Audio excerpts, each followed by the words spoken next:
আসসালামু আলাইকুম। ছোট বড় সবাই যে পছন্দ করে এরকম একটা পুঁটি মাছের ঝোল রেসিপি শেয়ার করব এখন আমি।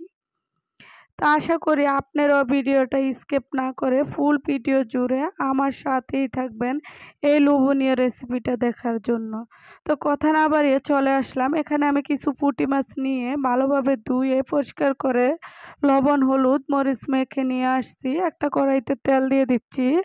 তেলে উল্টে পাল্টে মাছগুলা গোল্ডেন করে ভেজে উঠিয়ে নিচ্ছি। ওই তেলের সাথে আরেকটু তেল দিয়ে দিচ্ছি, পেঁয়াজ বাটা রসুন বাটা কাঁচামরিচ বাটা দিয়ে দিচ্ছি। এখন স্বাদ মতো লবণ ধনিয়ার গুঁড়া হলুদের গুঁড়া জিরার গুঁড়া লাল মরিচের গুঁড়া দিয়ে মশলাটা কষিয়ে একটু পানি দিয়ে দিচ্ছি। এখন পানিটা আর একটু মশলা কষিয়ে আমি পুঁটি মাছগুলা দিয়ে দিচ্ছি। এই রেসিপিটা এরকম করে রান্না করলে ছোট বড় সবাই অনেক পছন্দ করে, খেতে দারুণ মজা হয়।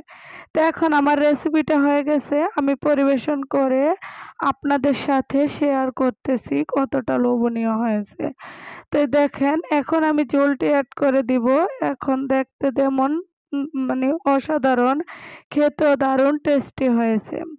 তো এই যে আমার বড় ছেলে কখনো বড় মাছ ছোট মাছ খায় না, ও অনেক পছন্দ করে মাছটা দিয়ে ভাত খেয়েছে। তা আজ এই পর্যন্ত। আল্লাহ হাফেজ।